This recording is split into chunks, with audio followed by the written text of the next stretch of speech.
क्या कारकर्दगी है जिस कारकर्दगी की बुनियाद पर आपको यूथ का चेयरमैन बनाया गया? यूथ के लिए बहुत काम किया।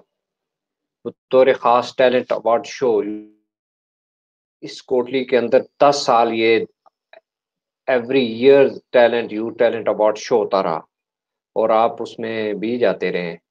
उसके साथ साथ यूथ फ्रेंडली सेंटर्स भी हमने कायम किए यूनाइटेड नेशन हेडक्वार्टर पे। मुस्लिम लीग को क्या मुफाद पहुंचा जिसके बदले में उन्होंने आपको चेयरमैन बनाया? बिल्कुल, ये जाहिर है कि जब मेरा काम यूथ में इतना आउटस्टैंडिंग था, आज़ाद कश्मीर के अंदर जब मुस्लिम लीग कायम हुई 2010 में का चेयरमैन बनाया। मैंने ये कहा है कि जब पार्टी कायम हुई तो आज़ाद कश्मीर में 2 ही मरकज़ी सतह पे नोटिफिकेशन हुए, एक राजा फारूक हैदर साहब का और दूसरा यूथ के प्रेसिडेंट का, जो खुशकिस्मती से मेरा नाम था।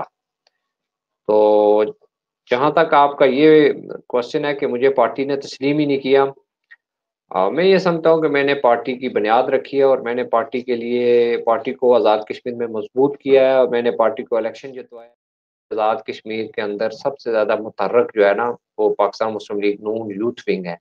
उसमें कुछ मेरे सपोर्ट्स हामी हैं, कुछ मेरे मुखालिफ हैं, लेकिन ये सारा क्रेडिट मेरी शख्सियत का करिश्मा था कि लोग इसमें कोई अपोज़िशन करके मेरे वजह से अपना नाम बना रहा है और कोई मेरे साथ चल के। तो मैं ये समझता हूँ कि ये अल्लाह ताला ने मुझे मौका बारे में पार्टी कहती है कि आप उंगली कटाकर शहीदों में शामिल हुए, जबकि जिन्होंने गर्दनें कटाई उनको भी अपने बाईपास असल कर में दिया। जब आप किसी भी फील्ड में जाते हैं तो उसके लिए आपको रोकने के लिए कुछ वर्ड्स ऐसे ज़ुबान ज़द-ए-आम किए जाते हैं जिनको चला के सियासत में लोगों के काम को रोका जाता है।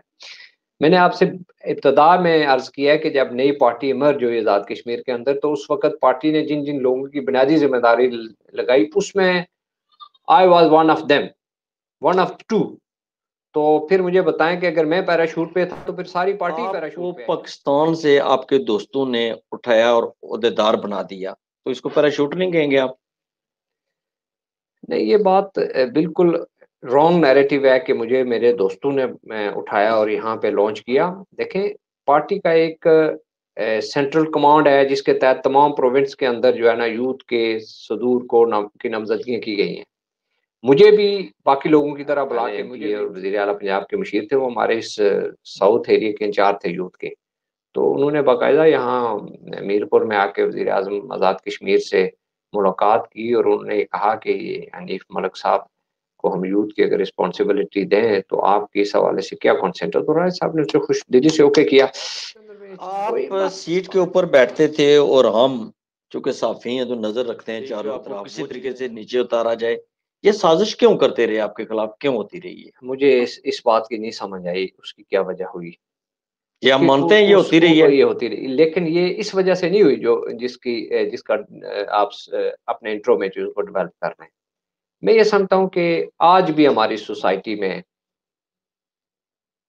अ, बंदे की या किसी भी फर्द की जो सलाहियत और काबिलियत है, ज़ाती तौर पर उसका मयार जो है ना, बल्कि अगर मैं थोड़ा-सा आगे जाके कहूँ तो शायद वो आगे म मैं म कहता हूँ ना, म आगे कलवाता हूँ ना आपसे। मुझसे मुझे मुझसे बताएं नीफ साहब के, मैंने आपको 4 साल कबल, जब आपकी हुकूमत के पहले आपके बनने के कुछ माह बाद, मैंने आपको ये कहा था कि ये आपके ऊपर हमला करवाएंगे और मरवा भी सकते हैं, रोली गली में आपकी कार पर बैठकर। आपको याद है? बिल्कुल याद याद है? आपने कहा और था। आज आप नाजरीन को बताएं कि आपको जान से मार देने की कौन लोग थे इस साजिश के पीछे?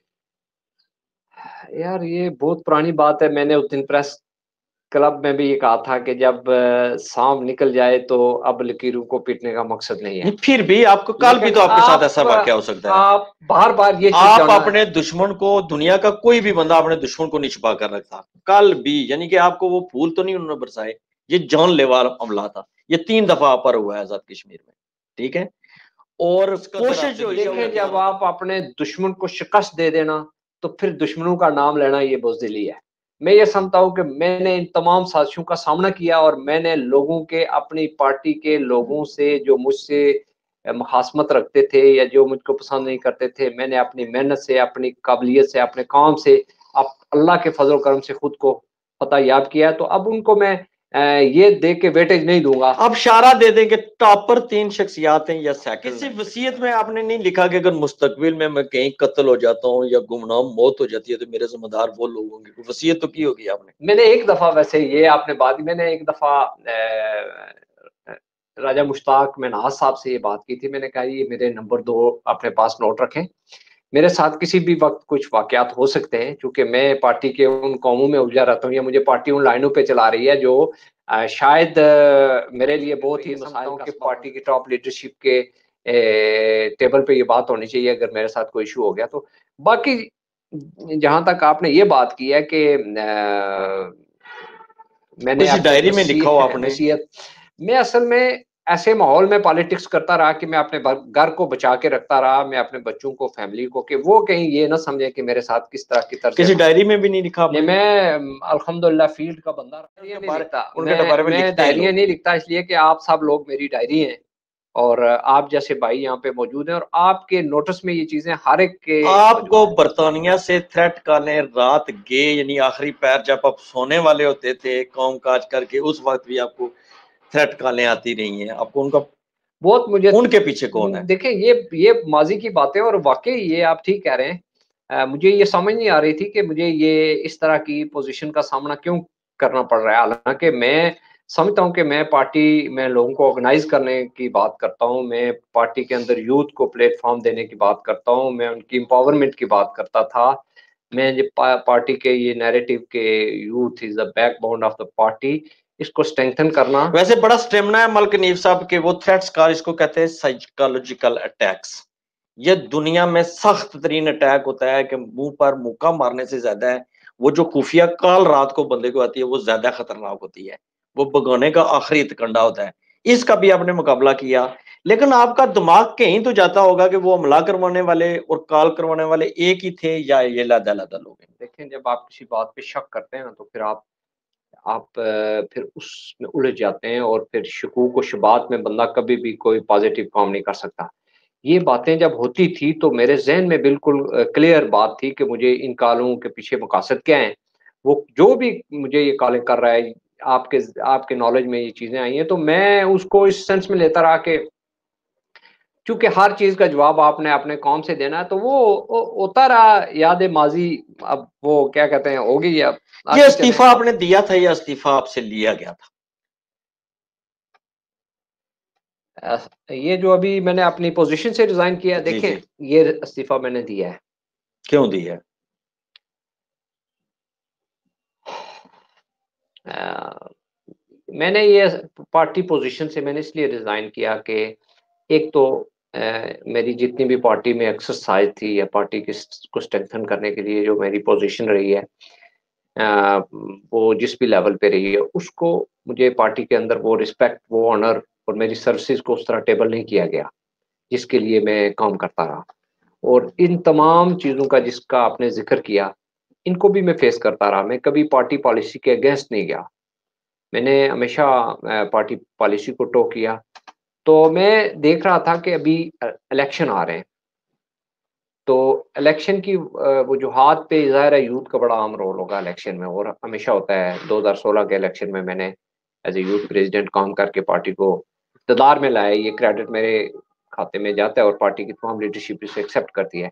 अभी मैं ये सोच रहा था कि जो हालात मेरे साथ चल रहे हैं, उसमें शायद मैं पार्टी के लिए उस तरह की खिदमात एज़ ए यूथ प्रेज़िडेंट ना दे सकूँ। ये वजह थी मैंने या वजह किसी इंतकाम, किसी नफ़रत, किसी रिएक्शन, किसी गुस्से की वजह से आपने किया? नहीं, बाज़ बातें बिल्कुल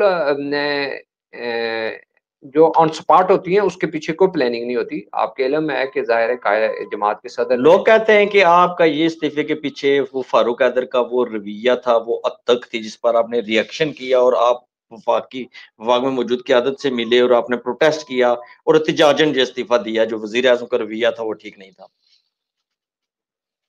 अ, 2 तरह के रवैये होते हैं ना लीडरशिप के। एक तो ये है कि आप लोगों के साथ फ़ोटो सेशन करते हैं, उनको पब्लिक के सामने स्माइल देते हैं। हुँ, एक रवैया वो होता है जो एडमिनिस्ट्रेटिव होता है, जिसमें आप आपस में मिल के काम करते हैं पार्टी में। वो मेरे साथ हद तक अमेज़ था, ठीक है। जिसका पब्लिक को नहीं पता, आपको नहीं पता। ये रिएक्शन आपने मैं किया? 4.5 साल जो पार्टी की गवर्नमेंट रही है, मुझे कभी पार्टी ने as a president youth wing on board नहीं रखा। यानी कभी भी उन्होंने खुद स्टेज सेक्रेटरी ने आपको स्टेज पर नहीं बुलाया, एक दफा भी बसीर चेयरमैन? ये मुझे कभी पार्टी ने इस तरह की जो है ना 4.5 साल में मेरा मेरा जो काम है उसके हिसाब से ज़ाहिर है इसकी बैकग्राउंड बहुत सारी चीज़ें थी। लेकिन जो आपने रिज़ाइन की बात की है ना उसमें ये मेरा पॉलिटिक्स के अंदर एक तो फ्यूचर जिसका आपने ज़िक्र किया है। दूसरा ये कि मैं खुद इस बात को पॉज़िटिवली देख रहा था कि चूँकि मैंने सारा वक़्त जो है ना जमाती सियासत की है और पूरा टाइम आज़ाद कश्मीर और दुनिया भर में मादीन जम्मू कश्मीर में जहाँ कहीं भी पार्टी के इश्यूज़ होते थे, मुझे ज़ाहिर है अपनी रिस्पॉन्सिबिलिटी निभानी पड़ती थी। जब मुझे ऑर्डर होता था कि ये काम करो, तो मैं ज़ाहिर है कि जमाती पॉलिटिक्स की वज़ह से कभी भी अपने हलके पे जहाँ पे मैं मौजूद हूँ, यहाँ यहाँ मैं टाइम ही नहीं दे सका। क्या लोग ये कह सकते हैं कि वो नफसियाती जंग जो उन्होंने शुरुआत में शुरू की, बिल आखिर वो आपको हराने में कामयाब हो गए और इस्तीफा आपका सरेंडर होना साबित होता है, ये दुरुस्त है? देखें, ये पॉलिटिक्स में रिज़ाइन भी एक सियासी अमल है। ये बात आप ज़हन में रखें। सियासत में ओहदे के साथ काम करना भी एक सियासी अमल है और बाइज़्ज़त तौर पर उससे निकल जाना भी एक सियासी अमल है। लिहाज़ा इसके जो इम्पैक्ट्स हैं जिसके हवाले से जिस पहलू का आप ज़िक्र कर रहे हैं, वो लोग भी अपने तय इसमें खुशी मना सकते हैं कि हमने ये किया है। लेकिन जो मेरा अपना माफ़ी ज़मीर है, वो मैंने आपके सामने रख दिया है कि अगर म जमात के साथ मैं अपने ओहदे के साथ इंसाफ नहीं कर सकता। बिलख़ुसूस जमात के प्रेसिडेंट साहब के साथ मिल के मैं अगर उस तरह की रोल अदा ना कर सकूँ इलेक्शन के दौरान या जमात के सदर मेरे साथ खुद को कन्वीनियंस ना फ़ील करें, तो मैं ये समझता हूँ कि अगर मैं जमात का लायल हूँ, तो मुझे ऐसे माहौल, ऐसे उहदों की कुर्बानी देनी चाहिए जिसकी बुनियाद पर मेरी जमात को फ़ायदा हो। 2 मैंने मुख्तलिफ वो बातें हैं। आपने वफ़ादारी में छोड़ी, इस्तीफ़ा दिया, ये ज़मीन और आपने रिएक्शन में इंतकामी तौर पर या अपनी ईगो आपकी मुतासर हो रही थी, तो आपने गुस्से में आकर आपने अपनी इंसल्ट बर्दाश्त नहीं की। इसमें ज़मीन-आसमान का फ़र्क है। आप नाज़रीन के लिए बताएँ कि ये जो इस्तीफ़ा पीक पर हुकूमत है, सब मामलात हैं, वफ़ाक में आपके बड़े अच्छे तल्लुकात हैं। आप इस स्टेज पर आकर इस्तीफ़ा देते हैं। आपने इंतकामी तौर पर ये इस्तीफ़ा दिया, नफ़रत की बिना पर इस्तीफ़ा दिया या ये आपका सियासी टैक्टिस था? नहीं, मैं कभी टैक्टिस मुझसे वो पॉलिटिक्स होती ही नहीं है दरअसल, कॉन्स्पिरेसी वाली, टैक्टिस करने वाली। मैं बिलीव करता हूँ काम पे, मेहनत पे और दूसरी बात ये है कि मैं अपने दोस्तों के दरमियान, अपनी पार्टी के दरमियान कभी आप जनाब की सियासत नहीं करता। उसके लिए जो सफ़रिंग है वो मैं उठा लेता हूँ। बात ये है कि ऑन स्पॉट एक इश्यू बना और उसमें जब जमात के प्रेसिडेंट साहब के साथ मेरी कॉन्फ्रंटेशन हो गई, तो फिर मेरे लिए मुनासिब था ही नहीं कि मैं अब इस ओहदे के साथ चिमटा रहूँ और उसकी बैकग्राउंड मैंने आपको बता दिया है कि बहुत सारी ऐसी चीज़ें थी, जिसको मैंने मुनासिब समझा कि पार्टी के हक़ में ये ज़्यादा बेहतर है पार्टी आपके कि बारे अब में ये यूथ को कहती है मोबिलाइज़ जी कि इसने ये सोलो फ्लाइट करता है और जितना भी काम ये तस्वीरों की हद तक है, ये अपने आप को मुतारिफ कराने के अलावा, दुनिया की सैर करने के अलावा और कोई मकसद से करें। देखें, आज मैं आपके इसकी जस्टिफ़िकेशन ये है कि आज़ाद कश्मीर में टॉप लेवल से लेकर यूसी लेवल तक आज देखें कि यूथ की जो ऑर्गनाइज़ेशन है, उसके अंदर जिस बंदे के हाथ में नोटिफ़िकेशन है, वो मेरे साइन का नोटिफ़िकेशन है। दुनिया भर के अंदर, पूरी दुनिया में 50 ममालिक के अंदर यूथ को खड़ा किया मैंने और जो लोग आज यूथ के वहाँ ज़िम्मेदारान हैं, कहें जी कि उनके मैं इस हाथों में तर्ज की मेरा सियासत नहीं नोटिफ़िकेशन करता, यानी कि मैं उसूली सियासत उसका मतलब हमने लिया है कि आप उसकी उसूली सियासत करते हैं। मुझे बताएँ ये यूथ किसको कहते हैं? अगर आप यूथ से मुराद ये लेते हैं जिस जो इसके बाद आपका क्वेश्चन होगा, तो मैं आपको पहले ही क्लियर कर दूँ कि यूथ से मुराद कोई स्टूडेंट यूनियन नहीं है, ये एमएसएफ नहीं है। Youth mean replacement of leadership है, जो आपको अपनी मदर पार्टी के अंदर लीडरशिप देगी। फिर इसका नाम यूथ क्यों रखा गया? इसको रिप्लेसमेंट ऑफ नहीं, यू लीडरशिप रखना चाहिए था। देखें ना, ऑर्गेनाइज़ेशन के जो अपनी डिवीज़न ऑफ लेबर होती है, उसमें एमएसएफ भी है, मुस्लिम स्टूडेंट फेडरेशन के बच्चे भी होते हैं। उसके आप बाद अपने की जो आप को फ़ेज़ है यूथ वो यूथ समझते हैं आप? मैं खुद को हुँ। ये भी थी मेरी रिज़ाइन करने की। मैं आपको ये बताऊँ, एक बहुत वजह देर थी। कर दी मेरे को इलेक्शन जितवाने में आपका क्या किरदार था? वो हमने यूथ को मोबिलाइज़ किया ना, मकसद ये है कि यूथ को हमने जिस तरह आप कहते हैं ताओबट से इफ्तिखाराबाद तक, हमने अपनी उस जो प्लेटफ़ॉर्म से तंज़ीमें हैं कोई उनको तहरीक मुतहर्रिक आज़ादी के लिए भी कोई काम किया आपने?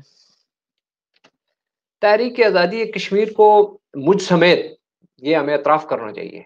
कि हमने सिर्फ जुबान किया था कि सर सवाल मेरा यह है, who is the founder of मैं जम्मू जा एंड रहा हूँ, कश्मीर? आपके सवाल का जवाब दे रहा हूँ। आप मेरी बात सुने ना, अब आपके दिमाग के मुताबिक मैं आपको फाउंडर तो नहीं बता सकता, मैं आपके हकायक के मुताबिक बात नहीं, एक करूँगा। एक बात नहीं, आप इस बात को फोकस करके जो बात आप निकलवाना चाहते हैं, मैं अपनी बात आपके सामने रखूँगा। मैं आपके सामने ये बात रख रहा सच हूँ। नहीं बोलेंगे? नहीं, मैं सच बोल रहा हूँ। मैं सच हकायक से हट के आपके सामने अगर बात की, आप कहते हैं ना इसकी करोड़ों साल पुरानी तारीख है, इसकी थोड़ी बता दीजिए मर्ज वजूद में कब आई? करोड़ साल बाद आई, 200 साल पहले आई, तो 250 साल पहले कब आई? ये कुछ बता देखिए, सकते जो रियासत की मौजूदा शक्ल है, हैं? देखिए ना, फिर आप मुझसे उन सवालों की तरफ लेके जा रहे हैं जिसमें आप मुझसे मैं आपके सामने ये बात बिल्कुल जो अपने मौजूदा शक्ल है इस पर बता जो दीजिए कब मार्च रियासत की जो मौजूदा शक्ल है, देखिए इसके मुल्क, अंदर हर दुनिया का बंदे का मुल्क है, उसका नाम होता है। हमारे मुल्क का नाम क्या है? कागजी नाम। रियासत जम्मू कश्मीर जो है उसका यही नाम है। आपका चूँकि ये जो प्रोग्राम ऐसा चला है, इसमें आधे से ज़्यादा तो आपने अपनी वो मैं समझता हूँ सारा ही आपने अपने वो काफ़ी अरसे से आपके अंदर जो वो बाहर था वो निकाल पार्टी के अंदर चूँकि मैं पार्टी डिसिप्लिन के अंदर रह के इस चीज़ का ऐलान किया है। अब ये है कि मैं इलेक्शन एक तो जो फ़ेयर बात है वो ये है कि अपॉर्च्युनिटी की बात है। हमारे यहाँ जब तक ये हल्का नहीं था, तो हमारे पास पार्टीज़ के अंदर टिकट अप्लाई करने की भी अपॉर्च्युनिटीज़ नहीं थी, बस जस्ट रेटिंग के लिए हम जाते थे सारे लोग।